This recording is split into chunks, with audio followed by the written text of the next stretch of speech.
Ground beef in the United States reached an average of $6.70 per pound in March of 2026, according to the U.S. Bureau of Labor Statistics.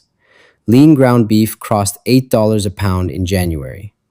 In Huntsville, Alabama, WAFF News reported local shelf prices ranging from $5.99 to $8.99 per pound, depending on the cut. A pound of ground beef, one of the most basic items in an American family's weekly grocery run, now costs roughly what a sit-down restaurant meal did a generation ago.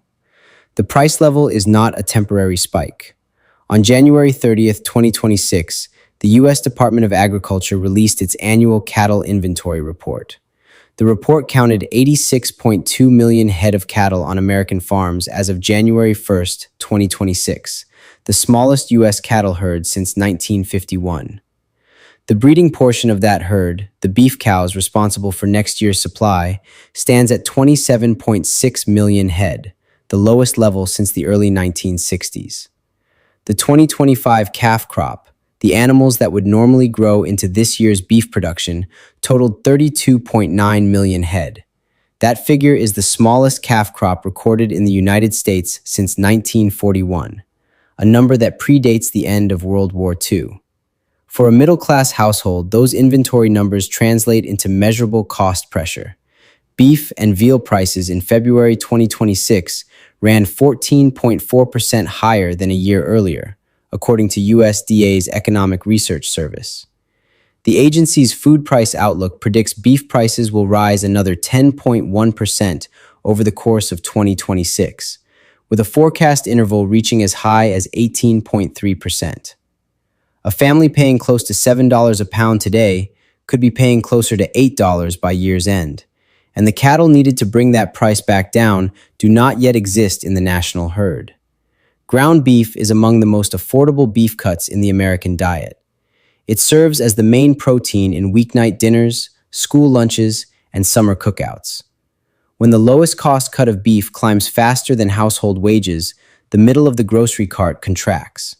Families substitute cheaper proteins, reduce portion sizes, and offset the difference by cutting back on other discretionary spending. Restaurants adjust menu prices in response.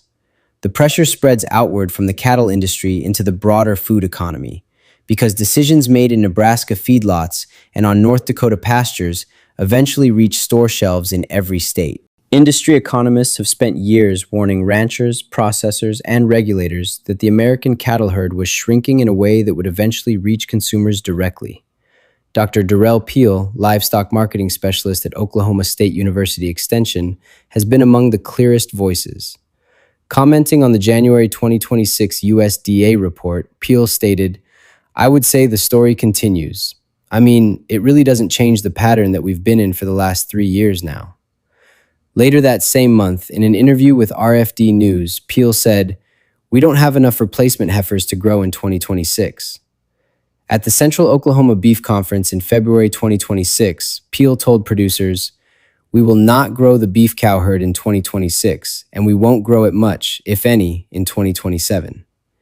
David Ortega, a food economist at Michigan State University, told CBS News in April that he expects beef prices to remain high for the remainder of the year and potentially into the next as well. The causes stack on top of one another. A widespread drought that began in late 2020 damaged pastures across major cattle-producing states, forcing ranchers to sell off female cattle rather than retain them for calving. From 2021 through 2023, deteriorating pasture conditions accelerated that liquidation. The USDA Drought Monitor still places roughly 63% of the U.S. cattle herd in drought-affected areas. Elevated interest rates through 2024 and 2025 made it more expensive for ranchers to hold cattle and wait for grass to recover. The 2022 U.S. Agricultural Census showed that between 2017 and 2022, more than 106,000 beef cattle operations and over 2.5 million mother cows exited the American cattle industry altogether. The biological timeline does not allow for a quick reversal. According to the American Farm Bureau Federation, if a rancher decides today to keep a heifer rather than send her to market, it takes about 30 months before that decision produces a calf that meaningfully grows the national herd. That places any real supply relief at the earliest in 2028. Processing capacity has contracted alongside the herd. Tyson Foods permanently closed its beef processing plant in Lexington, Nebraska on January 20th, 2026, laying off approximately 3,200 workers. According to Meat and Poultry magazine, the Lexington closure, combined with shift reductions at Tyson's Amarillo, Texas plant, removed 7,700 head of maximum daily slaughter capacity from the U.S. system. With fewer processing slots available, fewer cattle move through the pipeline even as retail demand continues largely unchanged. Drought and financial pressure drove ranchers to sell off breeding cows through the early 2020s. A smaller herd cut beef production, which USDA's April 2026 World Agricultural Supply and Demand estimates projects at 25.81 billion pounds for the year, down from the record 28.4 billion pounds the country produced in 2022. Reduced production tightened wholesale markets. The choice beef cutout, the industry's benchmark wholesale price, climbed from $349.97 per hundredweight on January 2nd, 2026, to $400.11 per hundredweight by March 20th, 2026. That is a 13% increase in under 3 months, and 25% above where the cutout stood a year earlier, according to the American Farm Bureau Federation. Wholesale gains of that scale move down the chain to the retail shelf. The consumer impact shows up directly in recent sales data.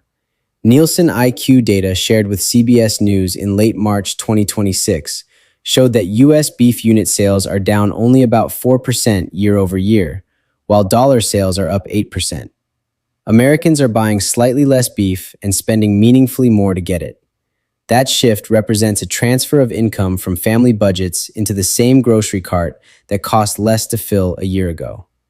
The pressure extends beyond consumers. In Lexington, Nebraska, a town of roughly 11,000 people, the University of Nebraska-Lincoln Center for Agricultural Profitability estimated that Tyson workers will lose approximately $241 million in pay and benefits annually after the January 2026 closure. Analysts at Market Minute project that Tyson's beef segment may face operating losses between $250 and $500 million in 2026, as the company pays record prices to secure cattle it cannot fully pass through to retailers.